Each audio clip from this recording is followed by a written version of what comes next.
오늘 제목은 교회 한 세 사람이라는 제목입니다. 여러분, 우리 교회를 다닌 지 오래된 사람도 있고 그렇게 오래되지 않은 사람도 있을지 모르겠는데요.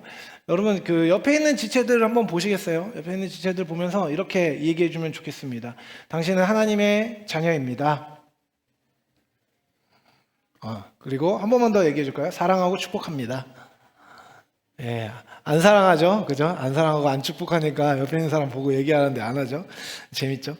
여러분, 어때요? 옆에 있는 사람들 다 여러분 스타일에 잘 맞으십니까? 스타일이 딱딱 맞으세요? 제가 알고 있습니다. 여기 앉아있는 사람 중에 저를 좋아하는 사람도 있어요. 알고 있습니다. 있겠지만 별로 안 좋아하는 사람도 있겠죠. 다 절 좋아하겠어요.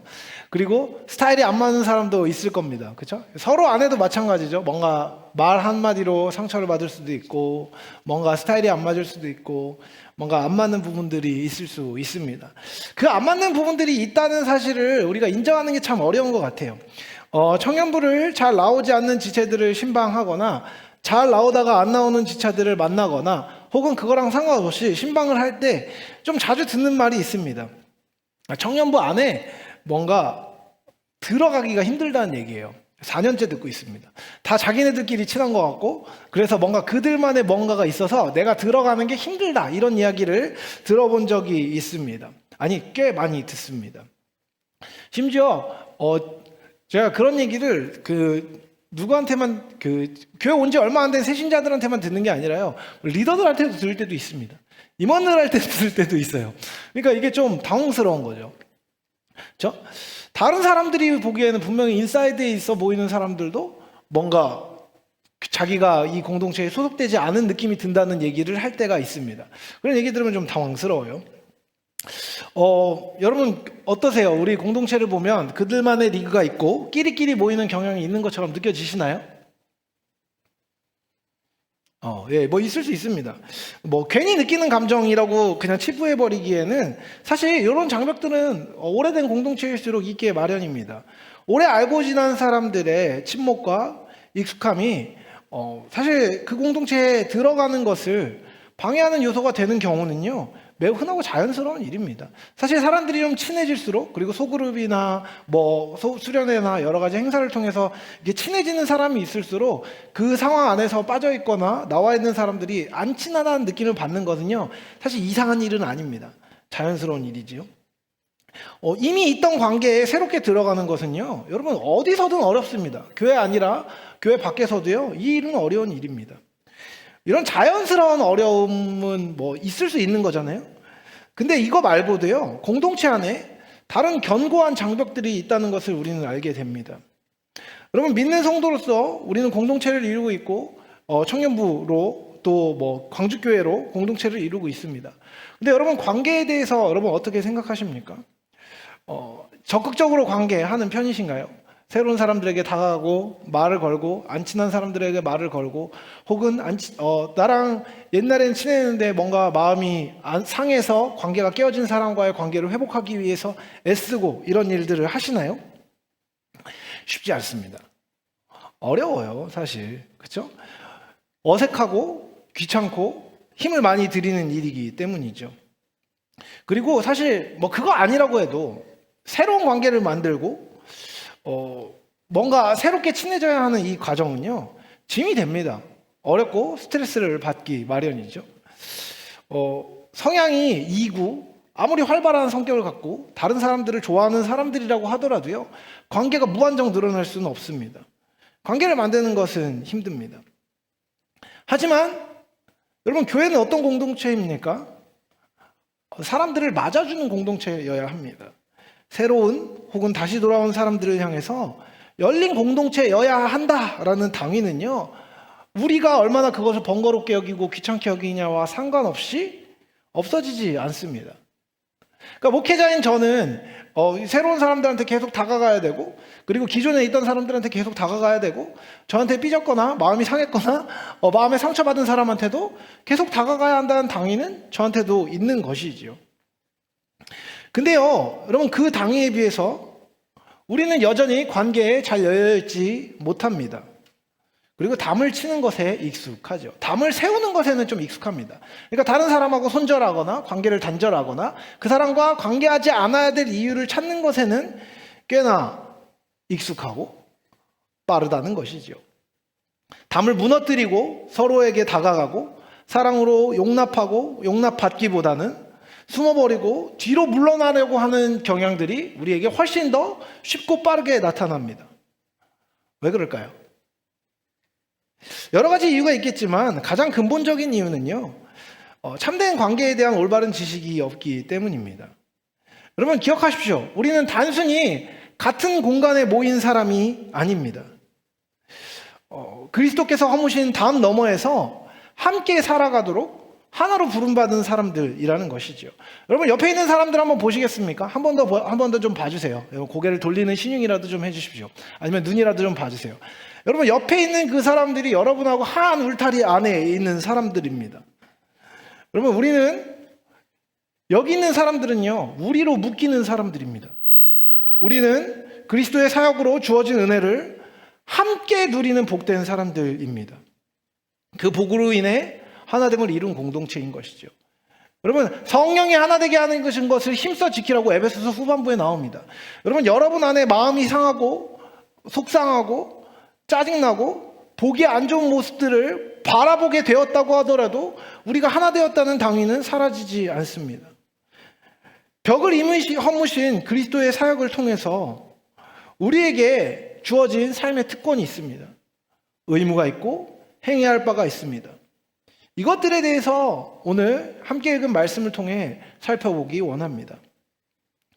여러분 이 서신이 쓰일 당시 에베소서라는 서신이 쓰일 당시 에베소 교회는 어떤 상태였냐면요, 꽤나 건강한 상태에 있었습니다.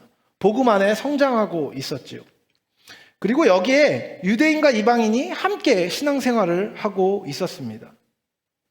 그런데 여러분 그렇게 성장하고 있는 와중에 사도 바울은 성도들에게 교회의 본질을 다시 설명할 필요를 느꼈습니다. 왜냐하면 그들이 잘 성장하는 과정 안에 있었고 은혜 안에 있었음에도 불구하고 그들이 하나됨을 이루는 것에는 방향이 필요했기 때문입니다. 여러분 함께 앉아 있으면 자동으로 하나가 되는 것이 아닙니다. 여기 앉아있고 저기 앉아있는 사람들이 여기서 예배를 계속 같이 드린다고 해서 자동으로 하나 되는 것이 아니라는 이야기입니다. 그리스도 안에서 자신들이 어떤 존재가 되었는지를 알지 못하면요, 사람들은 여전히 옛 정체성, 옛 생각, 옛 습관 속에 살아갑니다. 그래서 바울은 그들에게 과거를 기억하게 하고 십자가를 바라보게 하며 교회가 무엇인지를 다시 가르쳐주고 있는 것입니다. 2장 11절 12절에서 사도는 믿기 전에 에베소 교회의 이방인들의 상태가 어떤 상태인지를 설명합니다. 여러분 유대인들은요 자신들과 이방인들을 명확하게 구분했습니다. 유대인들은 자신들은 하나님의 선택받은 백성이라고 생각했고 그 증표로 할례를 행하고 율법을 준수하려고 애썼습니다. 경건한 생활을 하면서 다른 민족과 자신을 구분하려고 애썼지요. 여러분 이방인은 어떤 상태에 있었을까요? 12절은 그것을 자세히 설명합니다. 그들은 그리스도 밖에 있었습니다.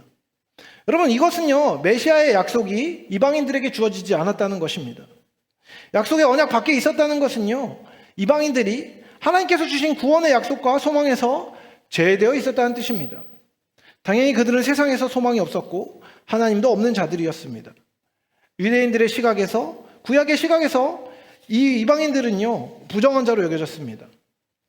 여러분 유대인들이 단순히 이방인을 배척했다는 사실이 중요한 게 아닙니다.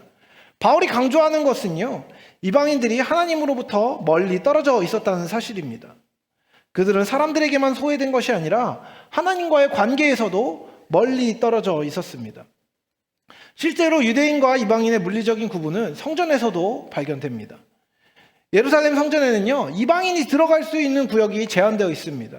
더 안쪽으로 들어가면 죽음을 당할 수 있다는 경고문까지 성전 안에 붙어 있었던 것이죠. 따라서 유대인과 이방인의 갈등은요 단순한 문화 차이가 아니라 종교적, 사회적, 민족적인 적대감이었습니다. 그들에게 서로는 단순히 다른 사람이 아니라 함께 할 수 없는 사람들이었던 것이지요.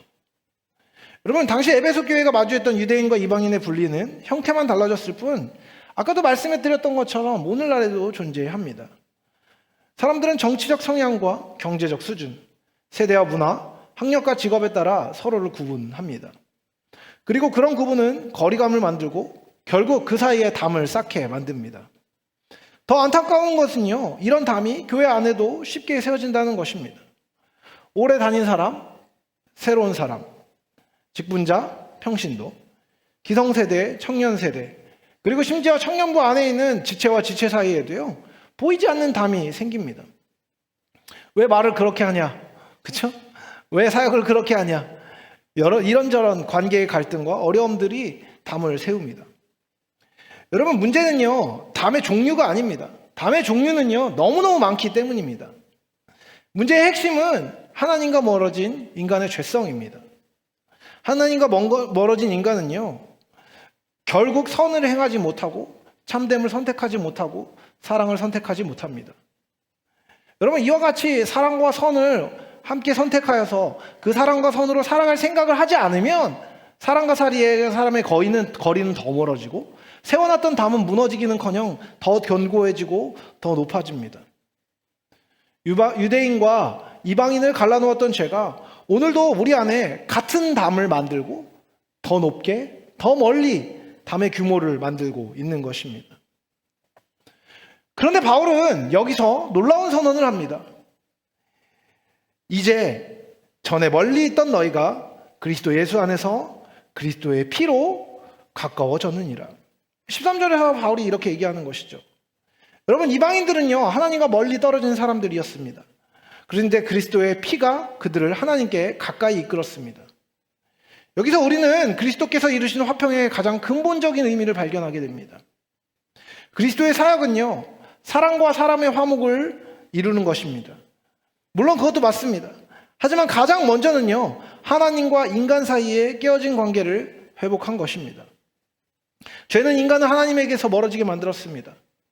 죄의 책임은요, 내가 죄로 말미암아서 져야 되는 책임으로 말미암아 하나님 앞에 떳떳하게 설 수 없게 만듭니다.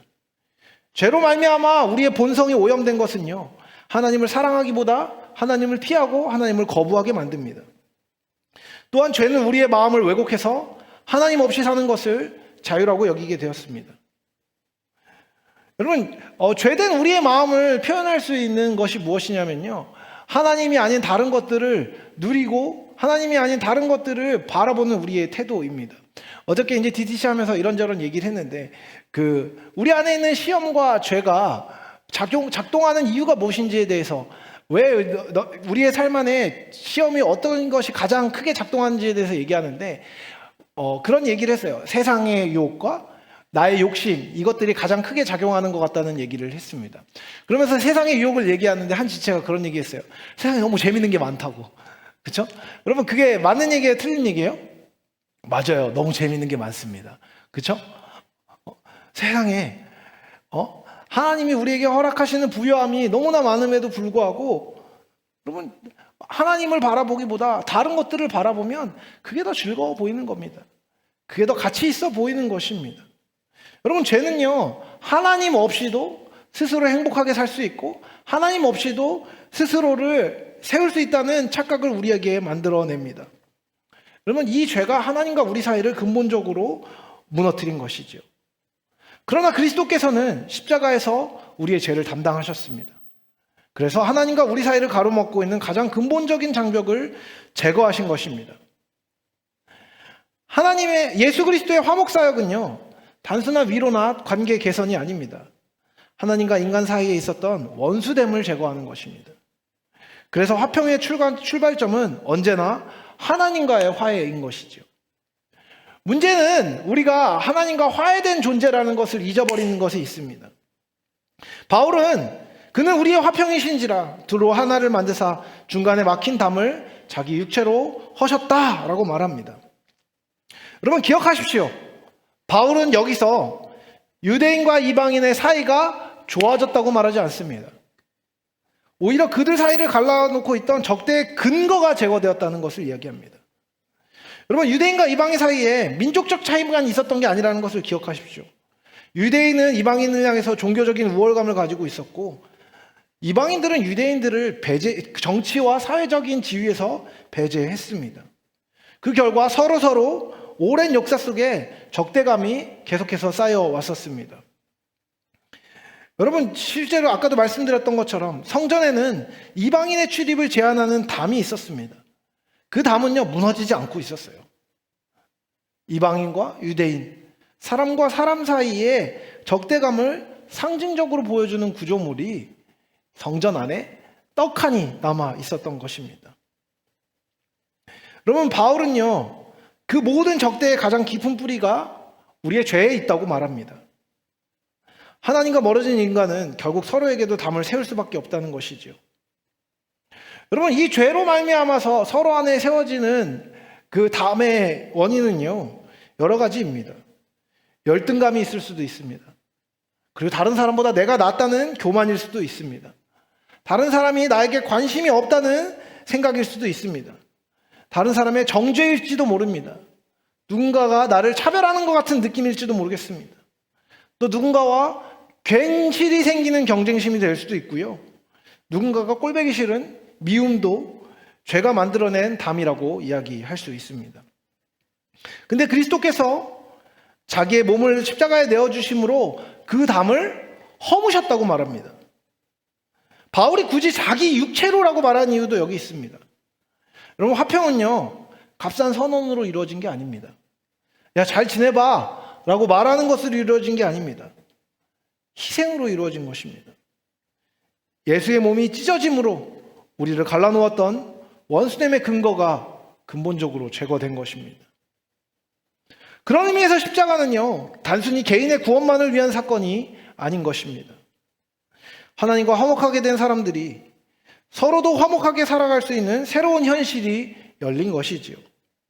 바울은 이것을 원수된 것을 십자가로 소멸하셨다라고 표현합니다. 여러분, 우리는 종종 화평을 갈등이 없는 상태로 생각합니다. 그러나 성경이 말하는 화평은요, 훨씬 더 깊은 것입니다. 화평은 하나님과의 관계를 가로막던 죄가 제거되고 사람과 사람 사이를 가로막던 적대가 제거되며 하나님 앞에 함께 설 수 없었던 존재들이 함께 하나님께 나아갈 수 있는 상태가 된 것입니다. 그래서 바울은 곧이어 그로 말미암아 우리 둘이 한 성령 안에서 아버지께 나아감을 얻게 되었다라고 말합니다. 여러분, 십자가는요, 단순히 우리로 하여금 다른 사람을 덜 미워하게 만드는 것이 아닙니다. 하나님 앞에 함께 설 수 있는 한 백성으로 만든 것입니다. 이것이 그리스도께서 이루신 화평의 본질입니다. 그리고 바울은 여기서 한 걸음 더 나아가 그 화평이 단순한 화해에 머물지 않고 새로운 공동체의 창조로 이어졌다고 말합니다. 여러분, 바울은요, 이 둘로 자기 안에서 한 세 사람을 지어 화평하게 하셨다는 말을 합니다. 이 한 세 사람이란 말은 매우 중요한 말입니다. 에베소서에서 가장 놀라운 선언 중에 하나인 것이죠. 여러분, 만약에 저와 여러분 사이에 있었던 담이 무너지면 어떻게 될까요? 간단합니다. 담이 없어진 게 되는 거죠. 저와 여러분 사이에 있는 담이 사라지는 것입니다. 그것은 좋은 것입니다. 하지만 여전히 저는 저이고 여러분은 여러분입니다. 담이 무너진다고 해서 무슨 상관이 생기는 것은 아닙니다. 여러분, 담만 사라진다면 유대인은 여전히 유대인으로, 이방인은 여전히 이방인으로 남아있을 것입니다. 다를 게 없죠. 서로 미워하지 않게 될 수도 있고 교류할 수는 있지만 여전히 둘은 둘입니다. 그렇죠? 근데 바울은요, 단순한 화해가 아니라 창조를 말합니다. 하나님은요, 유다인과 이방인을 데리고 와가지고 너네들이 손잡고 사회에 미안해, 괜찮아를 하도록 부르신 게 아니라는 겁니다. 그리스도 안에서 둘을 하나의 새로운 사람으로 만드셨습니다. 그래서 이제 가장 중요한 정체성은요, 민족이나 문화나 그 사람이 갖고 있는 성취가 아니라 그 사람이 그리스도께 속한 사람이라는 사실이 되는 것입니다. 여러분, 이것은 생각보다 훨씬 급진적인 선언입니다. 유대인과 이방인은 당시 함께 식사하기도 어려웠고 서로를 부정하게 여겼고 적대감이 있었습니다. 근데 바울은요, 이 둘을 세워놓고 설득하고 있지 않습니다. 야, 좀 서로 이해해봐. 서로 좀 더 사랑해봐. 라고 말하지 않습니다. 아담 안에서 모든 사람이 죄 아래 하나가 되었던 것처럼 이제 그리스도 안에서 너희들이 새로운 백성이요 하나된 백성이라고 선언하는 것입니다. 여러분, 교회는요 단순히 다양한 사람들이 모인 모임이 아닙니다. 장차 하나님 나라에서 완성된 새 인류의 모습을 지금 미리 맛보게 해주는 공동체가 교회인 것입니다. 그래서 여러분, 교회의 일치는요 공통된 취미나 성격에서 나오는 게 아닙니다. 개그 스타일에서 나오는 게 아닙니다. 함께 먹는 음식 스타일에서 나오는 게 아닙니다. 우리는 서로 다르지만 같은 은혜로 구원받고 같은 아버지를 섬기는 사람들입니다. 교회 본질은요 다양한 사람들이 함께 있는 데 있는 게 아닙니다.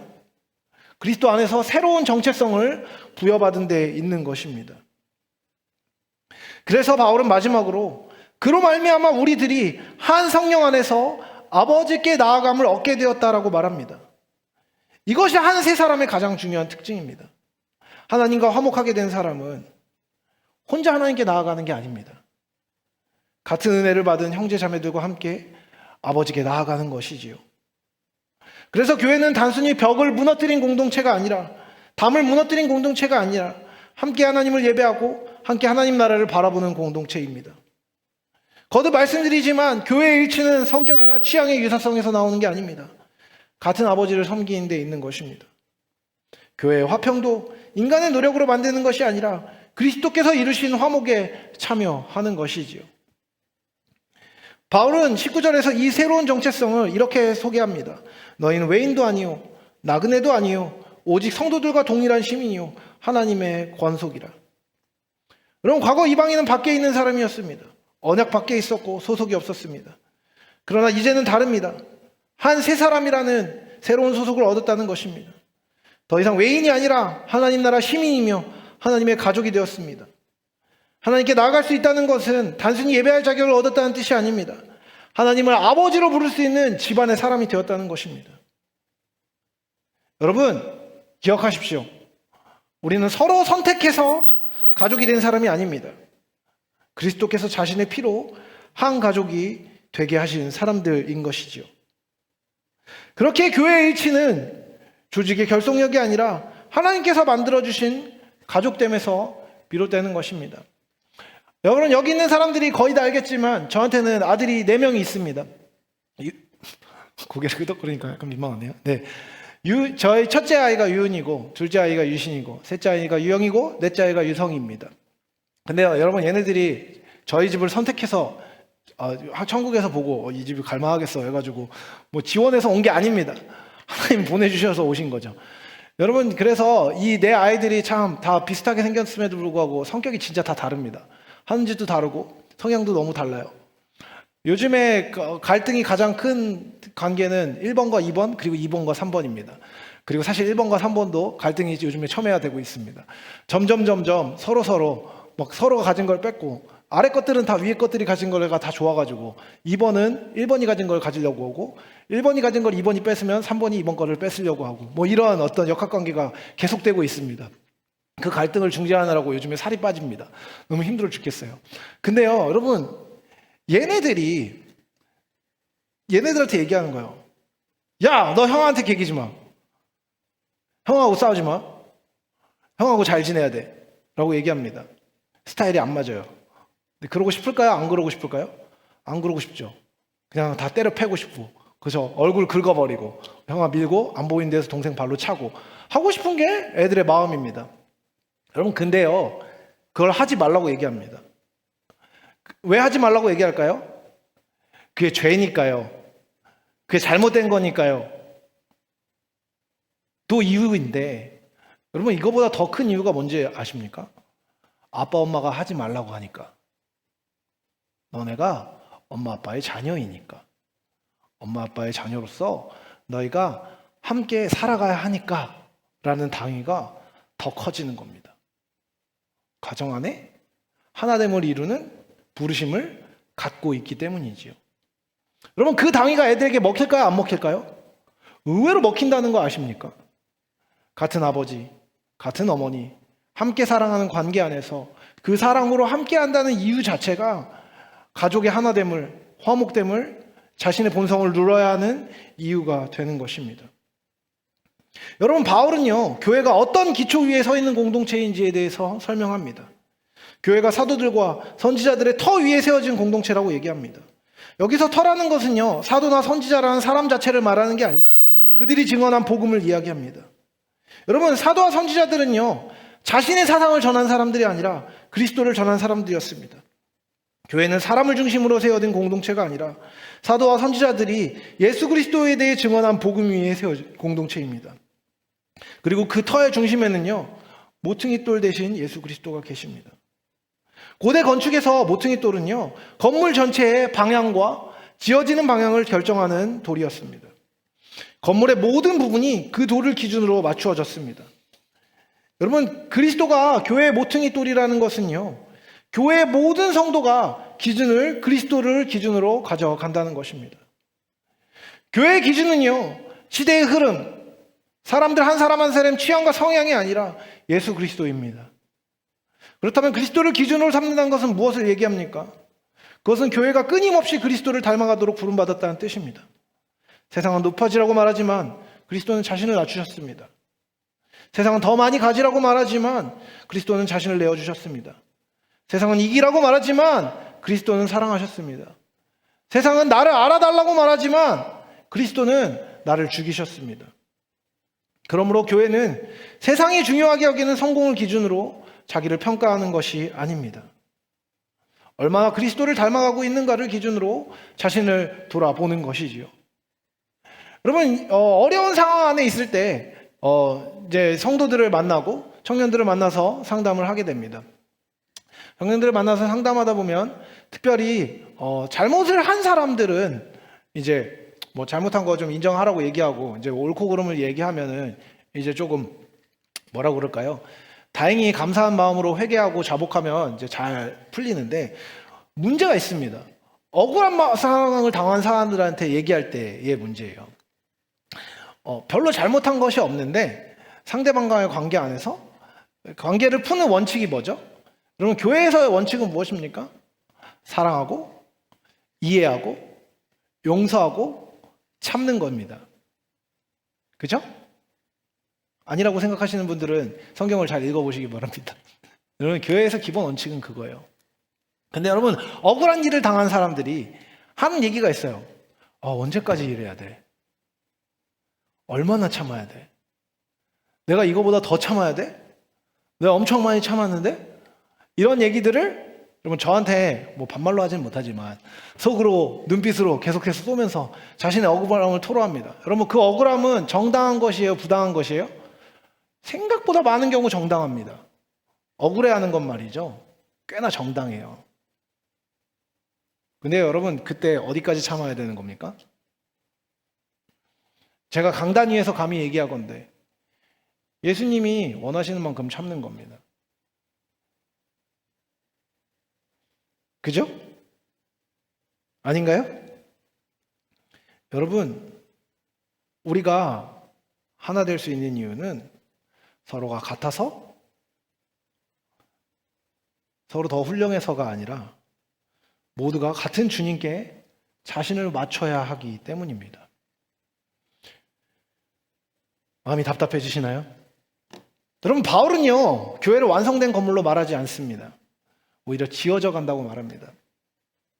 여러분, 우리 교회가 완전한 공동체라고 저는 생각하지 않습니다. 청년부 공동체가 완벽하다고 생각하지 않습니다. 저부터 제가 완벽하다고 생각하지 않습니다. 저의 말실수로 상처받았다는 사람들 많고요.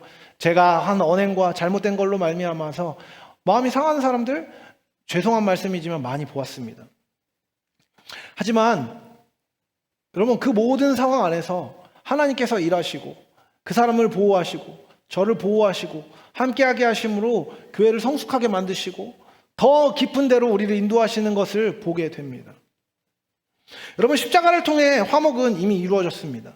그리고 한 새 사람도 이미 창조되었습니다. 그런데 그 새 창조의 현실은 우리 안에 아직 완성되지 않았습니다. 우리는 모두 같은 그리스도 안에 있습니다. 성숙의 정도와 삶의 경험은 다릅니다. 그렇죠? 새신자와 오래 신앙생활하는 사람은 다를 수밖에 없고, 오래 믿었다고 모든 부분에서 성숙한 것도 아닙니다. 그렇죠? 누구나 강한 부분과 연약한 부분이 있는 것이죠. 누군가는 이 일할 때 참는 것을 잘하고 누군가는 관계 안에 참는 것을 잘하지만 먼 일만 나오면 마음이 깊이 상하는 경우도 있습니다. 여러분, 하나님은요, 그런 사람들을 우리에게 허락하신 것입니다. 여러분, 그 연약한 지체가 여러분과 하나됨을 이룬 지체입니다. 그 여러분의 마음에 안 드는 그 지체가 여러분을 사랑하도록, 여러분이 사랑하도록 부름받은 지체인 것입니다. 하나님은 그런 사람들을 함께 세우시며 교회를 만들어 가십니다. 서로 배우는 것이지요. 서로 깎이는 것입니다. 잠언 말씀에 나온 것처럼 철이 철을 날카롭게 한다고 얘기했습니다. 여러분 옆에서 여러분을 가장 힘들게 하는 그 사람이 여러분을 날카롭게 하고 있는 사람입니다. 서로 배우고 다듬어지면서 믿음은 자라나고 관계의 모난 부분을 깎아 나가는 것입니다. 여러분, 그렇게 깎이면 어쩌죠? 아픕니다. 어렵죠. 마음이 힘들어집니다. 하지만 그렇게 우리는 그리스도를 중심으로 함께 세워져 가는 것입니다. 그렇게 교회는 그리스도로 인해 이미 하나인 공동체이면서 동시에 하나됨을 배워가는 공동체입니다. 그런데 여러분, 바울은요, 그 과정을 인간의 노력만으로 설명하지 않습니다. 성령께서 우리 가운데 거하실 때 하나님이 거하실 처소로 만들어 가신다고 말합니다. 교회의 진정한 건축가는 성령이십니다. 성령은 서로 다른 사람들을 묶어주시고 그리스도를 닮아가게 하시며 우리를 하나의 공동체로 빚어 가십니다. 교회를 이루고 있는 수많은 사람들이 아직 여전히 부족하고 사랑이 없고 패역하며 죄로 말미암아서 악을 행함에도 불구하고 여전히 교회가 교회로 존재할 수 있는 이유는 성령께서 포기하지 않고 우리 안에 일하고 계시기 때문입니다. 도저히 사랑할 수 없는 상황에 눈물로 하나님께 나아갈 때 성령은 우리의 마음을 감화시키셔서 사랑하게 합니다.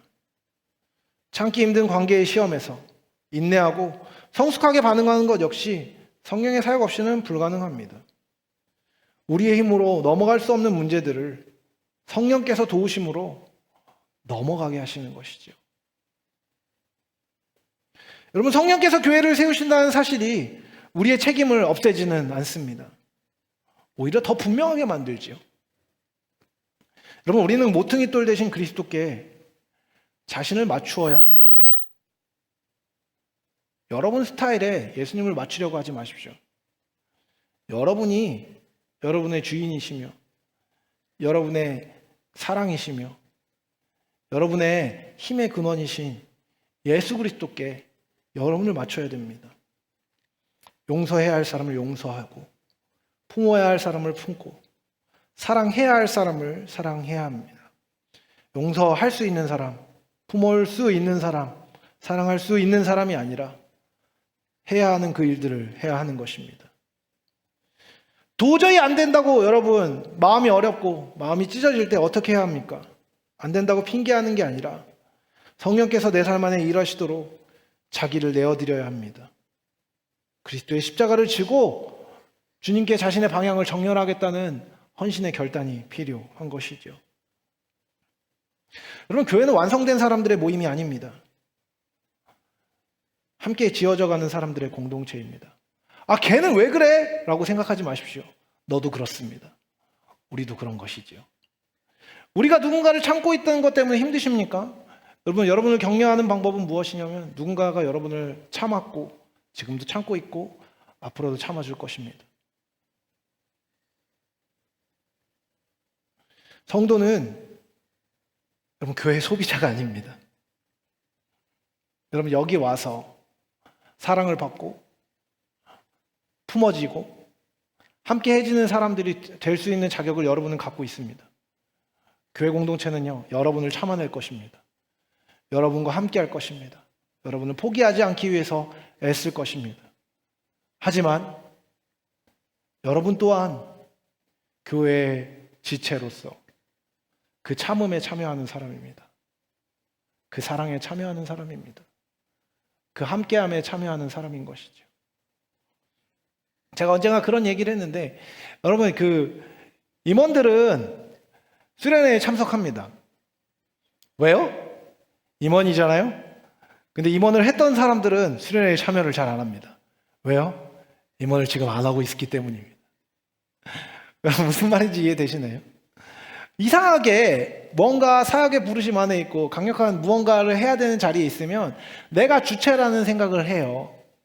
근데 그 자리를 빠져나가면 내가 주체가 아니라는 생각을 합니다.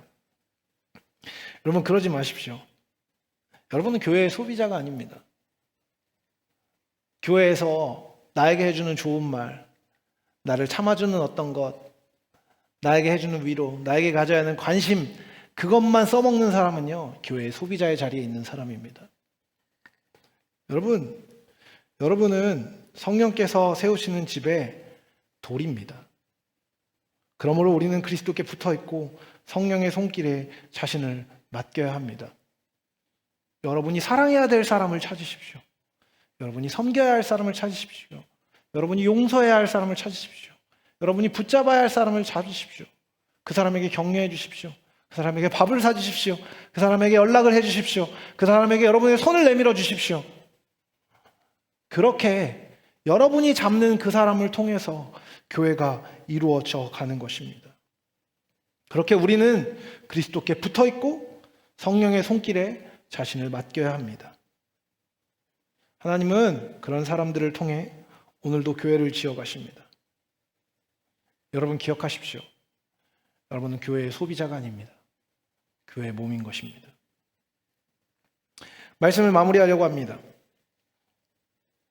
여러분 우리가 교회를 선택했고 우리가 교회를 우리의 힘으로 유지한다고 생각할 수 있습니다. 겉으로 보기엔 그래 보일 수 있습니다.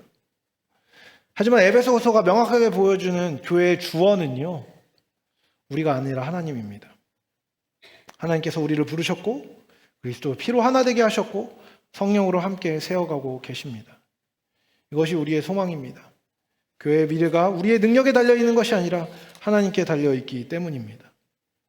오늘 본문은 우리에게 교회가 무엇인지를 보여줍니다. 여러분 기억하십시오. 원래 우리는요, 상관없는 사람들이었습니다. 멀리 떨어져 있는 사람들이었습니다. 어쩌면 여러분 지금도 그렇게 여기고 있다면 여러분 예수님 안에 있지 않은 걸지도 모릅니다. 그리스도께서 담을 허무셨습니다.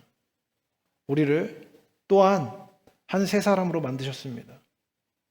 그렇게 여러분 옆에 있는 지체들은요, 외인이 아닙니다. 나그네도 아닙니다. 그리고 여러분 스스로도 외인이 아니고 나그네도 아닙니다. 하나님의 가족이며 하나님 나라의 시민입니다. 여러분의 기준은 무엇입니까? 여러분의 성격, 여러분의 성향을 뛰어넘어야 합니다. 참으로 그리스도를 믿는 사람이라면 모퉁이돌 대신 그리스도를 기준으로 함께 세워져가는 성전임을 기억하시길 바랍니다. 우리는 눈앞에 보이는 관계와 상황만 바라보며 살아갑니다. 그러나 하나님은 이전부터 지금까지 앞으로도 더 큰 그림을 그리고 계십니다. 하나님께서 세상을 구원하시는 큰 계획은요, 우리 한 사람 한 사람을 빼놓고 이루어지지 않습니다. 그래서 하나님은 우리 한 사람 한 사람을 불러 함께 엮으시고 당신의 교회로 세워가십니다. 기억하십시오. 이미 담은 허물어졌습니다. 여러분이 그 담을 부여잡고 계속해서 싸우려고 해도 예수께서 진리와 사랑으로 이미 무너진 그것을 무너진 채로 두실 것입니다. 우리는 한 새 사람으로 부름받았습니다. 여러분, 우리 교회는, 우리 공동체는 한 새 사람입니다. 그 선언을 믿으십시오. 한 몸으로 부르심을 받았음을 기억하고 여러분의 옛 모습들을 버리십시오. 그 버리는 과정이 힘들지도 모르겠습니다. 아플지도 모르겠습니다. 한순간에 이루어지지 않을지도 모르겠습니다. 하지만 모퉁이 돌 삼은 예수를 바라보며 계속해서 그 길을 나아가십시오. 그렇게 할 때 주님이 거하실 성전으로 우리를 새롭게 하시는 주님께서 우리를 세워가실 것입니다. 우리가 그리스도께 자신을 맡길 때 성령께서 오늘도 우리를 다듬으시고 함께 하나님의 성전으로 세워가실 것입니다. 그 세워가는 성전에 하나 되어 기쁨을 누리는, 복을 누리는, 사랑을 누리는 저와 여러분이 되시길 사랑하는 주님의 이름으로 축복합니다.